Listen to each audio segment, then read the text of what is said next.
Salut les amis, j'espère que vous allez bien. On se retrouve pour parler de Boruto avec l'épisode 207 qui est paru ce dimanche. Vous souhaitez avoir des informations ou des images exclusives en rapport avec les futurs chapitres de l'œuvre Boruto ou toutes les informations concernant l'anime de Boruto, n'hésitez pas à rejoindre mon serveur Discord Manga News. Vous pourrez notamment parler avec ma communauté et moi-même tout en participant à différents concours en rapport avec le manga pour remporter des figurines derrière moi ou alors des tomes manga au choix. Cela va dépendre des conditions du concours. Si vous aimez le contenu de cette vidéo par rapport à la review que je vais vous proposer sur l'épisode 207 de Boruto, n'hésitez pas à liker et de vous abonner si vous êtes nouveau, ça ne coûte rien et ça me fera extrêmement plaisir. Commençons cette review avec la partie analyse, notamment sur ce qui s'est passé durant cet épisode.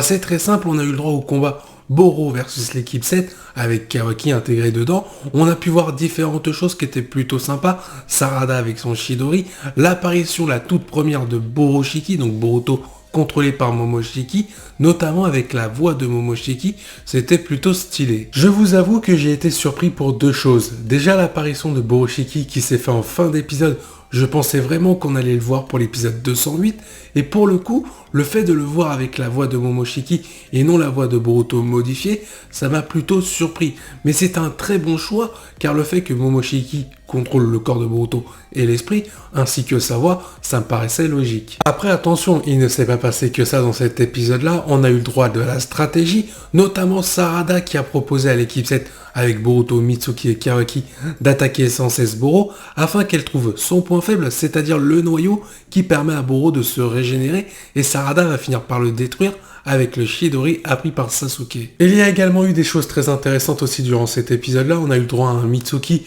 qui a été plutôt bien mis en avant, j'ai trouvé, pour les rares fois où il est apparu, sur le fait qu'il a déduit les caractéristiques du virus de Boro et comment le contrer. On a eu le droit à un Kawaki, son obsession à protéger Naruto, qui était plutôt bien fait et qui était plutôt émouvante sur certains aspects. Autre chose aussi sympa dans cet épisode-là, c'est qu'ils ont réussi à associer le drama, notamment le contexte, et surtout l'humour. À un moment donné, on voit l'équipe 7 en train de rigoler sur le fait qui va protéger au mieux le 7ème Hokage. On a un Kawaki qui dit qu'il est prêt à sacrifier sa vie, quitte à sauver celle de 7ème Hokage. Ensuite, on a Sarada qui dit « Non, les gars, calmez-vous, c'est moi qui vais le protéger. » Et on a un Mitsuki qui détend un peu l'ambiance en disant à Boruto « Moi t'inquiète, tant que je peux te protéger, ça me va. » Rentrons dans les détails désormais de cet épisode avec la fidélité par rapport au manga.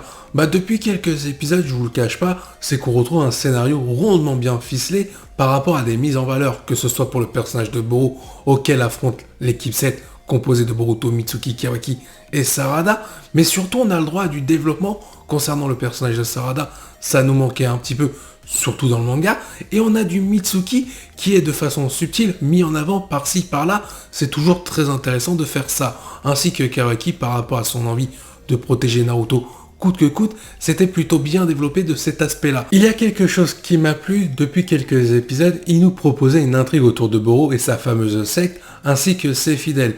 Dans cet épisode-là, il y a eu du rajout en termes de dialogue par rapport aux croyances de Boro, ce qui nous explique sa personnalité et pourquoi il est comme ça. En réalité, ce n'est pas un menteur par rapport à sa secte, car il croit lui-même en ses propres croyances. Pour faire un petit bilan de la fidélité de cet épisode par rapport au manga, c'est très simple, on retrouve tout de ce qu'on a vu dans le manga en termes de réadaptation animée et surtout des points complémentaires qui permettent de faire avancer le scénario et de nous faire comprendre quelques trucs qu'on n'avait pas forcément compris dans le manga car cela n'était pas développé. Par exemple, l'évolution de Sarada, c'était plutôt intéressant de voir qu'elle utilise le Chidori en référence à son père Sasuke sur le fait de la maîtrise et comment elle doit apprendre à le contrôler. Donc on sait que pour maîtriser le Chidori, il faut une précision extrêmement accrue et cela n'est donné qu'avec le Sharingan.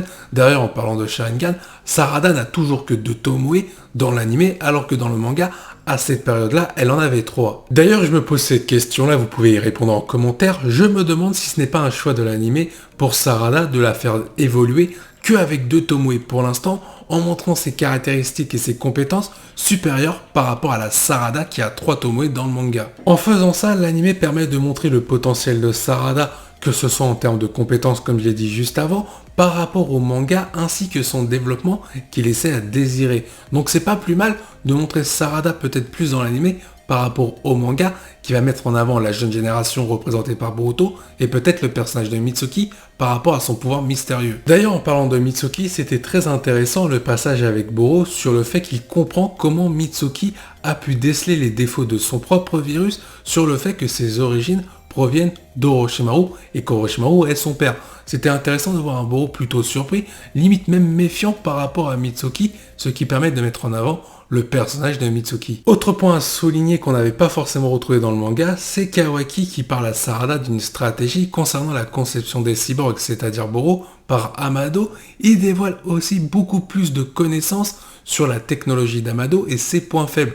Dans le manga, c'était pas vraiment mentionné comme ça et c'était bien dommage. Grâce à l'anime, on sait désormais que la technologie d'Amado n'est pas parfaite ou qu'elle n'est pas si supérieure que ça et qu'elle possède un point faible plutôt gênant. Pour donner la note sur la fidélité de l'épisode par rapport au manga, ce sera la note de 10 sur 10 car s'il y a quelque chose où ils sont très forts dans l'anime, c'est le développement d'un épisode en termes de scénario. Il est temps de parler de l'animation et ensuite on parlera des OST de cet épisode. Une animation un peu homogène tout au long de l'épisode et qui va finir par évoluer vers la fin et qui d'ailleurs va donner une animation plutôt excellente, même plutôt surprenante sur des aspects dynamiques, c'était fluide, alors que le début d'épisode, je vous dis clairement, je me suis fait chier. Au début, c'était un peu long.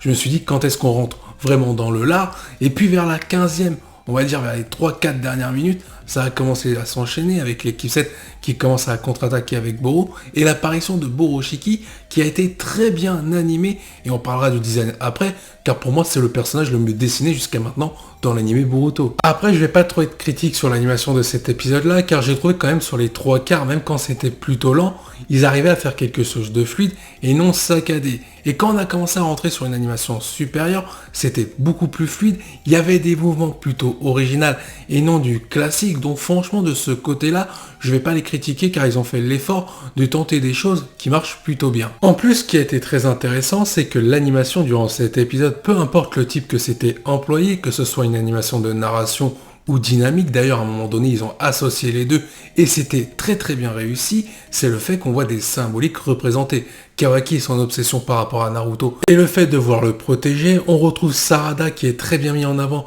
lors de son attaque face à Boro avec son Chidori et sa stratégie qui a été très bien exposée avec l'équipe 7, Kawaki, Boruto et Mitsuki qui étaient en avant face à Boro pour laisser du temps à Sarada qu'elle analyse la situation et surtout l'animation a mis en avant de façon subtile les croyances religieuses de Boro. Pour la note de l'animation durant cet épisode là, je vais mettre la note de 9 sur 10. Alors pour moi il n'y a aucun défaut, surtout vers la fin car on est sur un épisode masterclass vers la fin. Le début gâche un peu l'épisode sur le fait que l'animation est plutôt lente, même si elle n'est pas saccadée, ça méritait peut-être une mise en action beaucoup plus rapide. Mais je vais défendre cette partie-là de l'animation, car pour moi, elle a eu un défaut, c'est l'absence d'OST. Je n'ai pas compris le choix de l'animé de faire un épisode qui va démarrer plutôt lent, mais surtout sans OST, pour nous emballer. Et là, ils nous ont raté un petit peu ce début d'épisode sur tous les aspects, même sur le côté design qu'on va voir dans quelques instants, c'est bien dommage. Alors que le reste de l'épisode va monter crescendo et on va voir des OST, déjà des inédites. Il y en avait 2 minimum, je crois qu'il y en avait une 3e et on va retrouver des OST qui faisaient partie des meilleurs parmi celles de Boruto. Et c'est dommage de ne pas avoir démarré l'épisode tambour battant comme la fin d'épisode. Il faut donc donner une note aux OST de cet épisode là et malheureusement je vais mettre la note de 7 sur 10. Pas parce que c'était mauvais en soi, parce que c'était plutôt bonne, elles étaient plutôt bien placées, mais c'est surtout l'absence au début d'OST qui méritait peut-être une OST même pourrie de Boruto. Ça aurait été sympa pour agrémenter cet épisode-là, surtout au début. Maintenant, je vais pas les pénaliser plus que ça, car ils ont fait les efforts d'en rajouter des nouvelles et de mettre les meilleures OST pour celles qu'on connaît déjà à des moments clés de l'épisode. Donc pour moi, ça sera que la note de 7 sur 10. Alors il est temps de parler du design de l'épisode en sa globalité. C'était un épisode malgré tout en termes de design plutôt correct et supérieur à la moyenne. Ce qui est dommage au début, comme toutes les autres caractéristiques que j'ai citées avant, c'est que la qualité était inférieure par rapport à la fin, car pour moi le design en fin d'épisode est même équivalent à l'épisode 204, notamment quand on voit Boroshiki apparaître pour la première fois avec cette aura bleue qui a été extrêmement bien mis en avant et c'est ce qu'il fallait pour introduire le personnage de Boroshiki. Bien évidemment, le design d'un personnage ne va pas sauver la qualité d'un épisode en termes de design dans sa globalité, mais il faut reconnaître que sur la deuxième partie de l'épisode, on retrouve un Boruto, Boro, Kawaki, Sarada, Mitsuki plutôt bien dessiné. Même Naruto qu'on retrouve après qu'il a été décellé par Kawaki et son Kama, on le voit clairement bien dessiné, un peu équivalent à l'épisode 204 lors du combat Naruto Sasuke versus Jigen. Pour moi, c'était la bonne note de cet épisode-là. C'est dommage qu'en début d'épisode, on retrouve des personnages, attention, bien dessinés, mais avec des traits plutôt léger, alors qu'on va retrouver ces personnages-là dans le même épisode avec des traits détaillés. Je vais donc donner ma note par rapport aux critères que j'ai cités précédemment. La note du design de l'épisode, ce sera la note de 9 sur 10, car pour moi ils ont fait des efforts. Il y a eu des plans très stylés, Boroshiki, et notamment à un moment donné quand l'équipe 7 est réunie face à Boro, on voit un Kawaki, Mitsuki, Boruto et Sarada super bien dessinés avec une animation très propre. Pour moi les ingrédients y étaient. Pour donner mon avis sur la globalité de l'épisode, c'est un épisode que je vais revoir régulièrement, car franchement je l'ai apprécié, j'ai frissonné sur la fin d'épisode, l'apparition de Boroshiki, Sarada avec son Chidori, la stratégie de la nouvelle équipe 7 pour défier Boro et le vaincre, c'était plutôt bien amené.